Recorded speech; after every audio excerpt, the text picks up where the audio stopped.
John chapter 1, in verse 14, he writes, "And the Word was made flesh, and dwelt among us. And we beheld his glory, the glory as of the only begotten of the Father, full of grace and truth." The Word was made flesh and dwelt among us, full of grace and truth.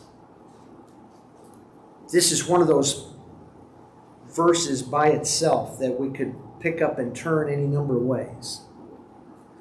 Focus in on these details and let our minds dive deeper.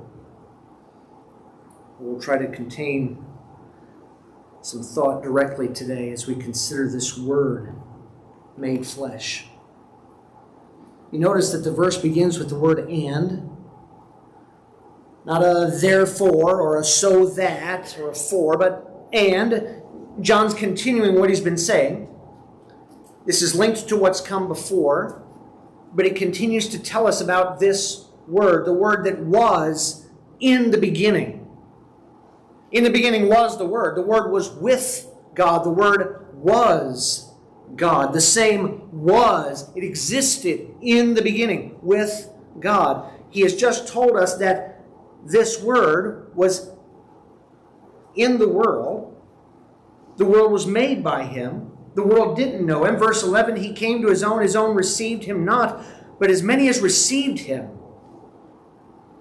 to them He gave the authority to become the sons of God. The authority, the right, the power to be called the children of God. Specifically to those that believe on His name, which were born not of blood, nor the will of the flesh, nor the will of man, but of God. And the Word was made flesh.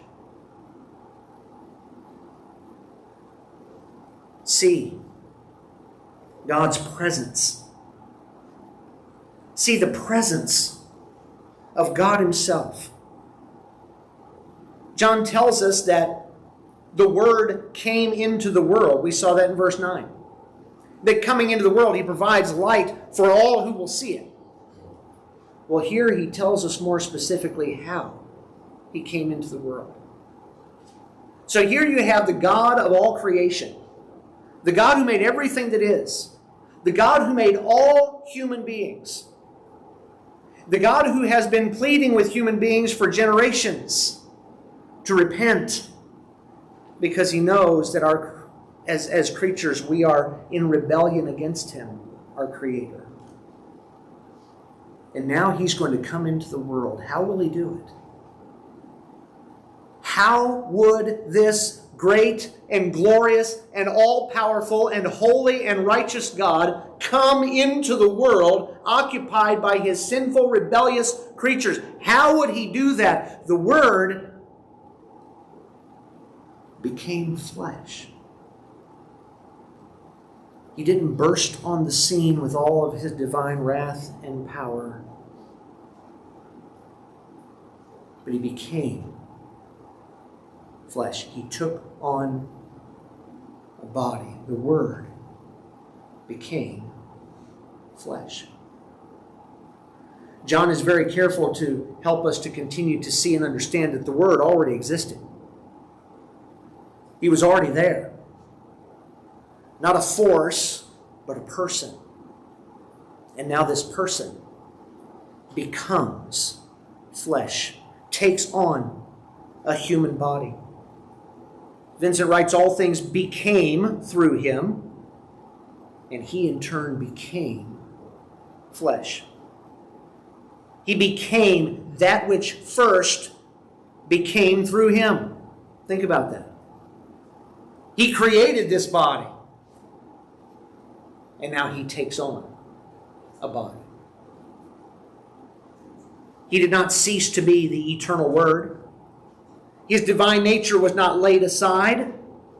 In becoming flesh, He did not part with the rational soul of man, retaining all the essential properties of the Word. He entered into a new mode of being. way of showing himself here. We've said before that Jesus never ceases and has never ceased to be God. But now he becomes truly human. We've heard it said all our lives, fully God, fully man. I don't quibble with that. I don't disagree. I like to use the expression truly God and truly man. Not contradicting. I just think it captures exactly what's happening. Because there are elements of who God is that we don't see readily on display all the time with Jesus, do we? That's why it's said when we read in Philippians 2 that he took upon him the form of a servant, that he emptied himself. He didn't become less of anything, but he did set aside the independent use of his many of his divine attributes to take on a human body. The Word was made flesh. I could spend a lot of time just thinking on that. But one of the things that fascinates me as we read through the Gospels is when trying to wrap my head around the truth and the reality that this Jesus who chose to walk from place to place, this Jesus who was so exhausted from the day of teaching that he fell asleep in the boat, this Jesus who sits at the well and asks this woman, would you give me something to drink? I know he had more purpose for more of that conversation, but why do you think he wanted something to drink? He's thirsty. Human beings get thirsty. The Word became flesh. He took on himself a body like ours and lived in it. The Word became flesh and he dwelt among us. This word that John uses here is pretty particular. And it takes our mind on purpose back to a bigger truth. You could say it that he came to dwell among us, yes, but really the word means to temporarily take up residence like in a tent. It means to tent, to tabernacle among us. Keep your spot there in John chapter 1. I want you to turn back to Exodus chapter 33. Exodus 33. God has brought the descendants of Jacob, we refer to them as the nation of Israel, out of bondage in Egypt. And it's easy for us to think about, these are God's people, and so they've come out to worship him. That's absolutely true. He's brought them out. He says, I want you to let my people go so they can come and worship me. But understand, these people have spent generations, centuries, in the land of Egypt. They don't know this God. They have to learn who he is. They have to learn how to relate to him. They have to be shown, they have to be taught how to approach this holy God. And God brings them out into the wilderness and begins to give them the law. And basically what he's telling them is, you're sinful, and I'm not. And here's how I can have relationship with you as a people. And he begins to lay these things out.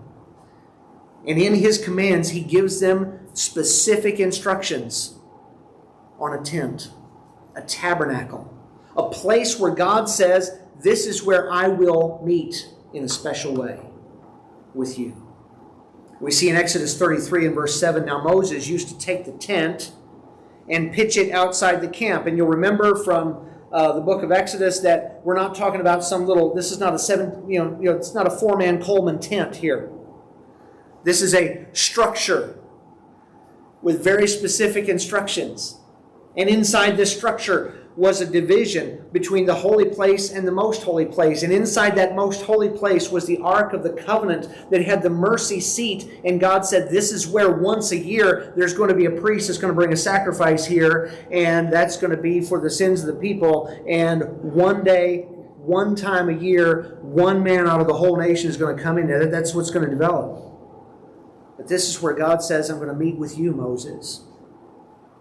And so they've built this tent, they've put it together, and Moses causes it to be constructed outside the camp, far off from the camp, so it's kept safe from the people, but also so they can see it. And he called it the tent of meeting. And everyone who sought the Lord would go out to the tent of meeting, which was outside the camp. Whenever Moses went out to the tent, all the tabernacle, all the people would rise up. And each would stand at his tent door and watch Moses until he had gone into the tabernacle. And when Moses entered the tent, the pillar of cloud, remember that pillar of cloud that had led them in the wilderness, leading them in the wilderness? The visible, manifest presence of God. That pillar of cloud would be standing there. It would descend and stand at the entrance of the tent. And the Lord would speak with Moses.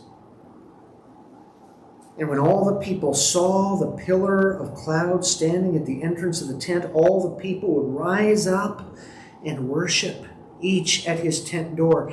Thus the Lord used to speak to Moses face to face, as a man speaks to his friend. When Moses turned again into the camp, his assistant Joshua, the son of Nun, a young man, would not depart from the tent. Well, God is everywhere, right? Right. But God said, build me a structure. It's not for God. He doesn't need a structure. We do. We need structures.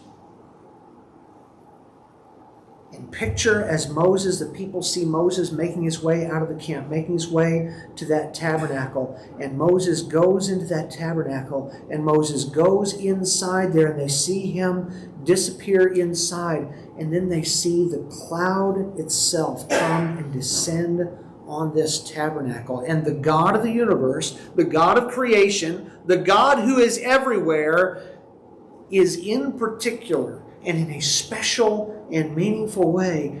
What is that? Standing in their tent, and they're able to look out at that tabernacle and see that cloud and say, God is right there. He's right over there.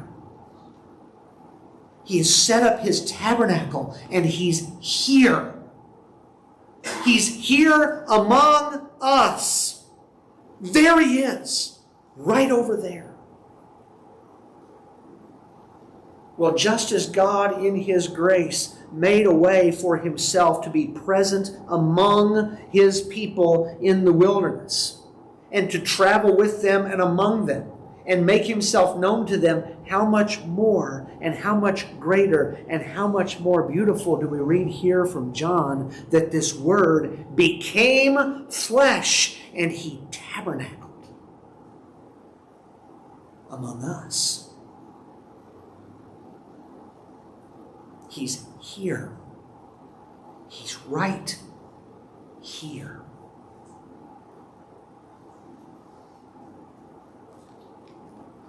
You see the presence of God? Do you see the way that God's presence demonstrates his grace to us, his love to us? As one said, this figure from the Old Testament, this tabernacle was the dwelling place of Jehovah, the meeting place of God and Israel. So the Word came to men in the person of Jesus. And as Jehovah adopted for his habitation a dwelling like that of the people in the wilderness, they were in tents and he set up a tent. So the Word assumed a community of nature with mankind. An embodiment like that of humanity at large, he became flesh.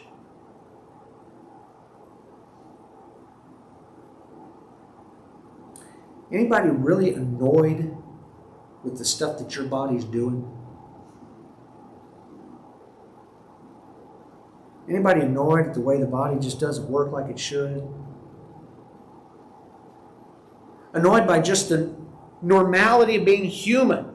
I can only be in one place at one time. The omnipotent God chose to take on a body and sit right over there. John 21, I'm seeing in my mind as those disciples see that it's Jesus on the shore that morning after his sometime after his resurrection, and they had that miracle catch of fish again as Jesus calls up to them from the shore. Cast it on the other side, and they realize it's the Lord. And Peter swims up to him, and they bring the fish up, and there they are. And what's Jesus doing? Even after his resurrection, what's Jesus doing? He's not hovering over the ground, illuminated by some light with angel choirs singing behind him.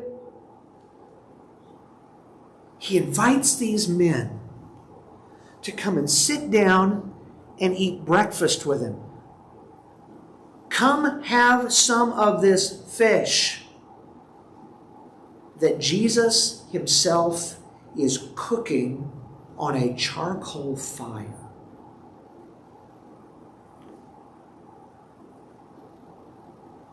The God of the universe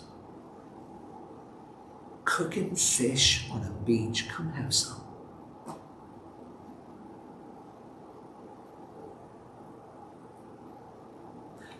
This is the Jesus we've been singing about.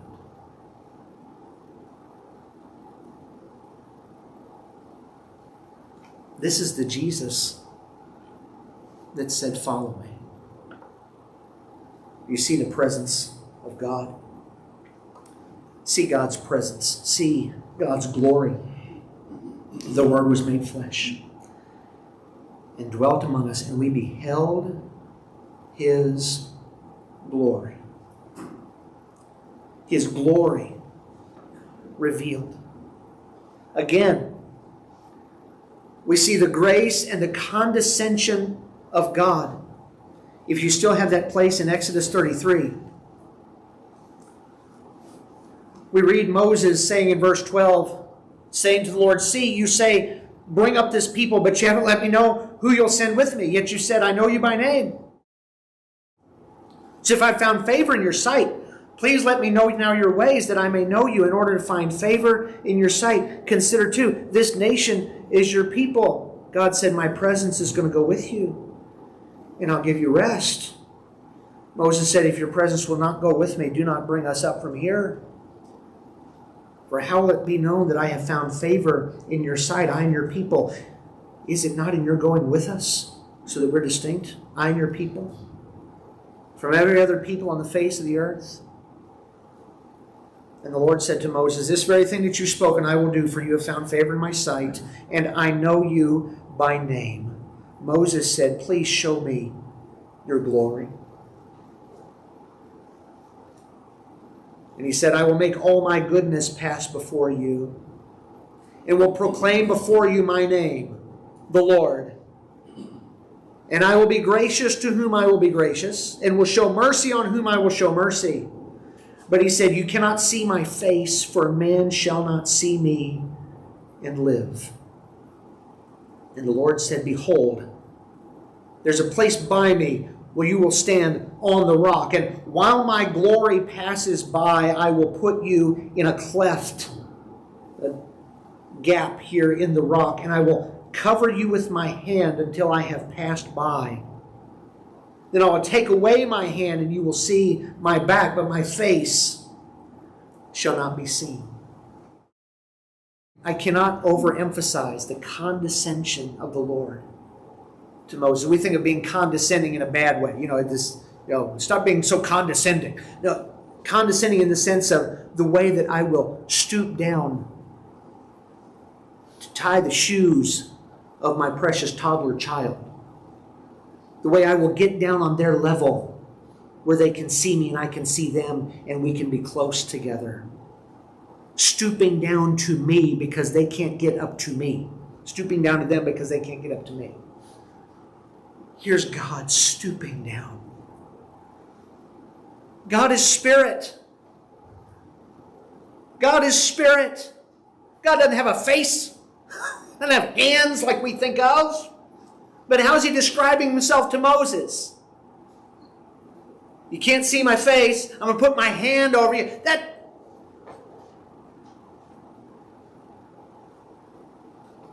God reaches out to us. God shows his mercy to us. God has pursued us because he's gracious.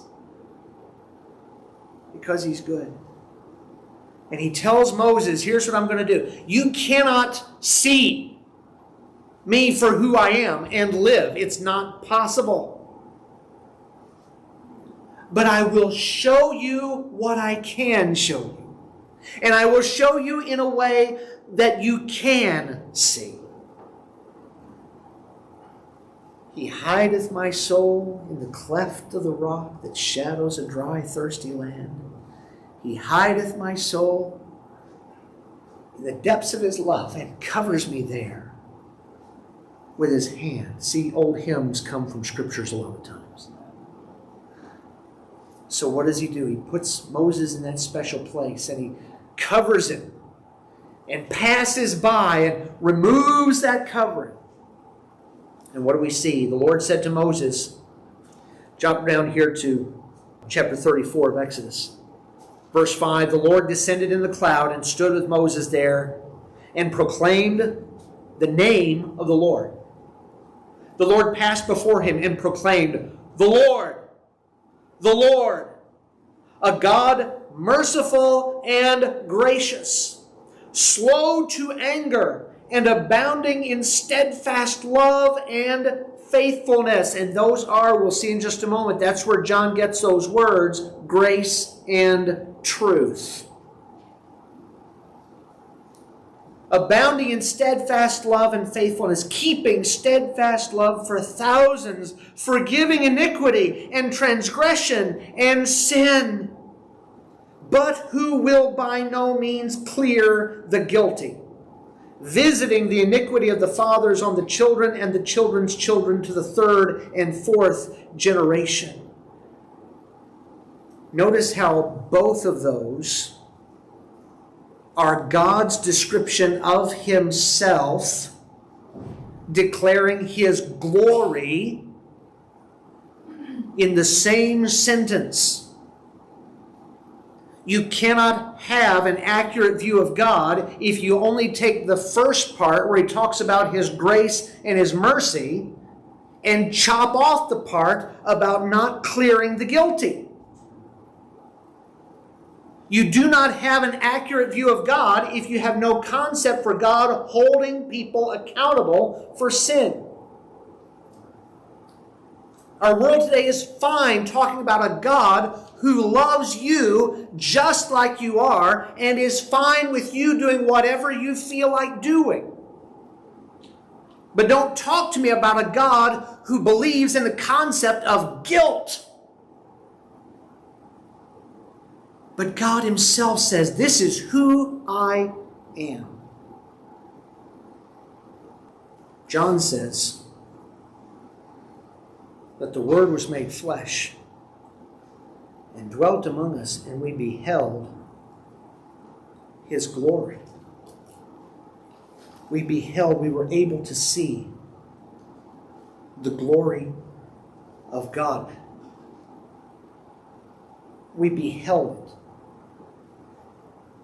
One writer said that word denotes a calm, continuous contemplation of an object that remains in front of the spectator.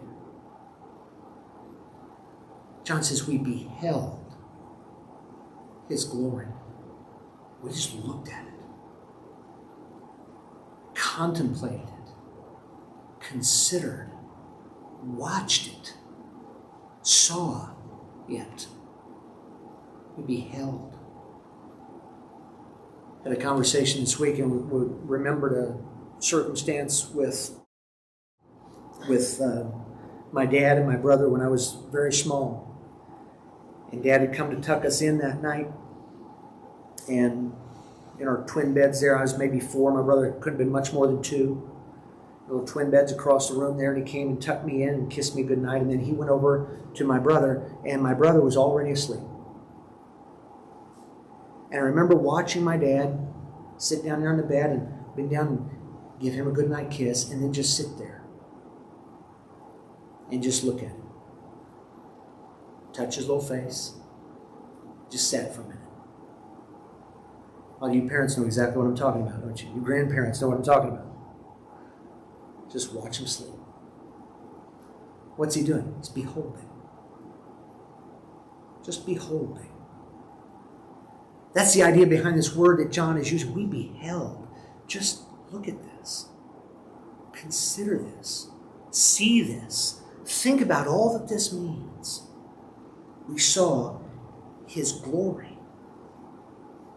The glory of the only begotten of the Father. The glory, one said, was like. It corresponds in nature to the glory of God. And in particular, John said, it was the glory that is given by a father to his one and only Son. It was the glory, he writes, of one who partook of his divine Father's essence. One on whom the Father's love was visibly lavished and who represented the Father as his ambassador. The glory that Jesus possessed and held and displayed was God's own glory. That's why Jesus was able to say to Philip, have I been so long with you and you've not seen me, Philip? You asked to show you the Father. Have I been so long with you and you've not seen it? This phrase, only begotten, this has nothing to do with birth. This is not about birth, not about generating someone. It's not what this term means. We pointed out before, this same term shows up in Hebrews where the writer is telling us about Abraham and Isaac, and refers to Isaac with this very same word. He refers to Isaac as Abraham's only begotten son.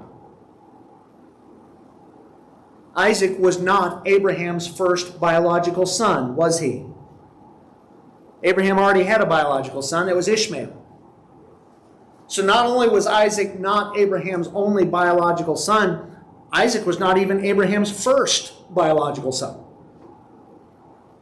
But he's referred to as Abraham's only begotten son. He is his unique, one-of-a-kind son. The son of promise. The special son. The special object of this Father's love. And that's what we read about Jesus himself. Jesus himself is distinguished as the only Son. The unique, one-of-a-kind Son. Whereas the rest of us, we just read a few verses, are able to be called children of God. Sons of God. It's a completely different word. Jesus is the unique, one-of-a-kind Son.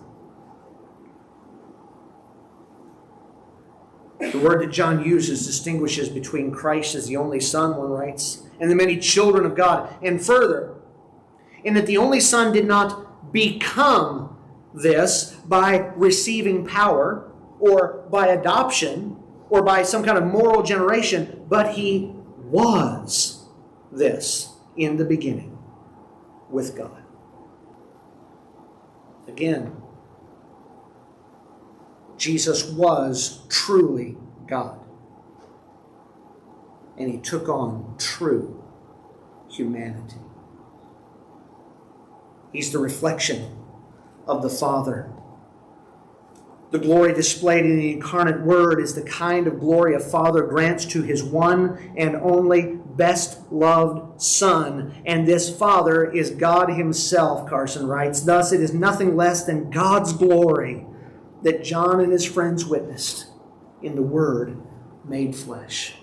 Another pastor said, as we looked at Jesus, we saw his love, we saw his mercy, we saw his wisdom, we saw his knowledge, we saw his power, we saw his justice, we saw his holiness, we saw his compassion, we saw his omnipotence, we saw his omniscience, we saw his anger, we saw his wrath, we saw his kindness, we saw his patience. We saw it all. We saw all those things that the Lord listed back in Exodus 33 and 34, and we saw the light. We saw his glory. We don't question that this is God. We saw the manifest light that symbolizes His glory, and we saw the attributes that make up His glory. In Jesus, we saw it all. We saw a visible representation of His glory, and we saw the invisible representation of that glory in His life. If you don't know Jesus, you don't know God. But in Jesus, as Paul wrote to the Colossians, all the fullness of the Godhead dwells bodily. John chapter 17. John chapter 17 and verse 1, as Jesus prays on the eve of His crucifixion, when Jesus had spoken these words, He lifted up His eyes to heaven and said, Father, the hour has come. That idea, glory and the hour, John ties those through all the way as gospel. We'll see that as we go through John. The apex, if you will, of the demonstration of the glory of God is seen in the sacrifice of Jesus in John's Gospel. Father, the hour has come. Glorify your Son, that the Son may glorify you, since you have given Him authority over all flesh, to give eternal life to all whom you have given Him. And this is eternal life, that they know you, the only true God, and Jesus Christ, whom you have sent. I glorified you on earth, having accomplished the work that you gave me to do. And now, Father, glorify me in your own presence with the glory that I had with you before the world existed. We see God's glory. We see God's faithfulness. The Word was made flesh and dwelt among us, full of grace and truth. We read there in Exodus 34 that God said He will by no means clear the guilty. These words, steadfast love, these words, one writer said this, these words spell out the nature of the goodness which is God's glory. The two crucial words in Hebrew, steadfast love, mercy, covenant love, and truth or faithfulness. This pair of expressions recurs again and again in the Old Testament. The two words that John uses, full of grace and truth, are his ways of summing up the same ideas. The glory that was revealed to Moses when the Lord passed in front of him and sounded his name, displaying that divine goodness characterized by the unchanging grace and truth of God, was the very same glory that John and his friends saw in the Word made flesh.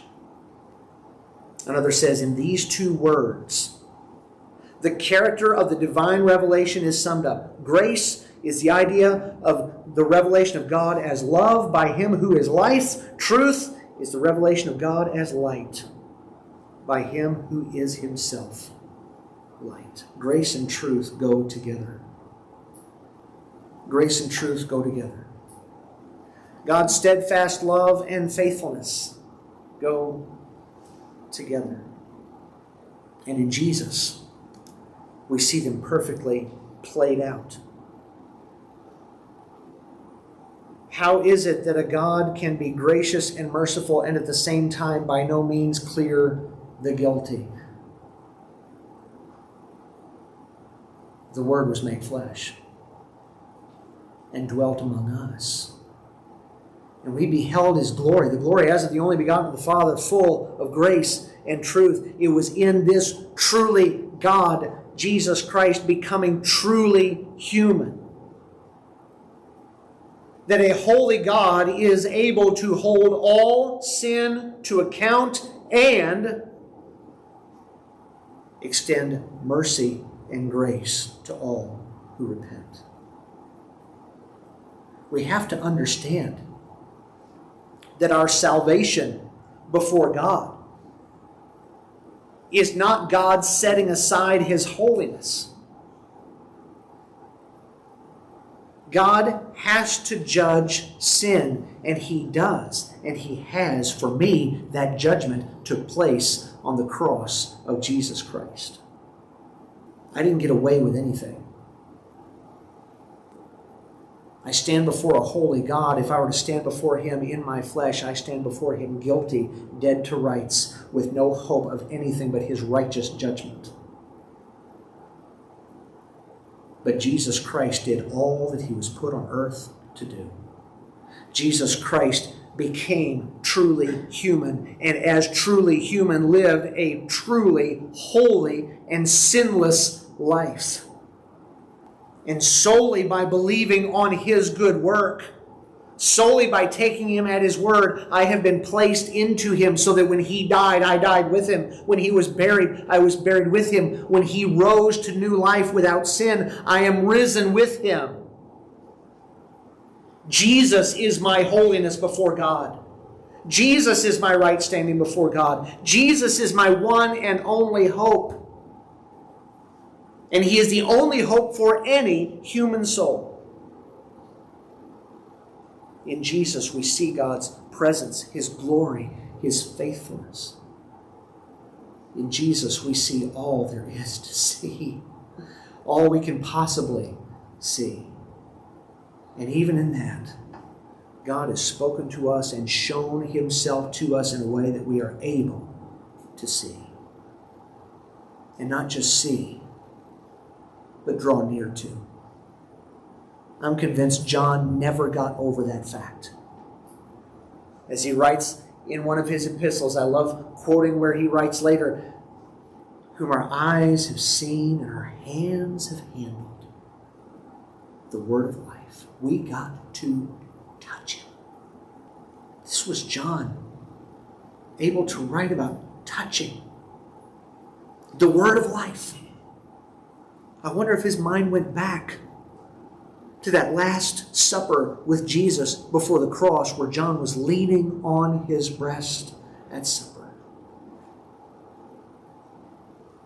I wonder if he thought about the call of Jesus to Thomas after his resurrection. Look at my hands and my feet. Come, put your hand in my side. And don't be faithless, but believe.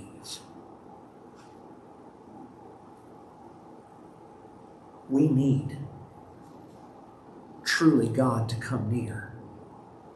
We need God who is with us. We need God to be with us. We need God to know exactly where we are. And Jesus himself is not a high priest that cannot be touched with the feeling of our infirmities, but was in all points tempted like as we are, yet without sin. Therefore, let's draw near. Let's come with boldness to the throne of grace to find mercy and grace to help in time of need. Mercy and grace from the Word, who is full of grace and truth.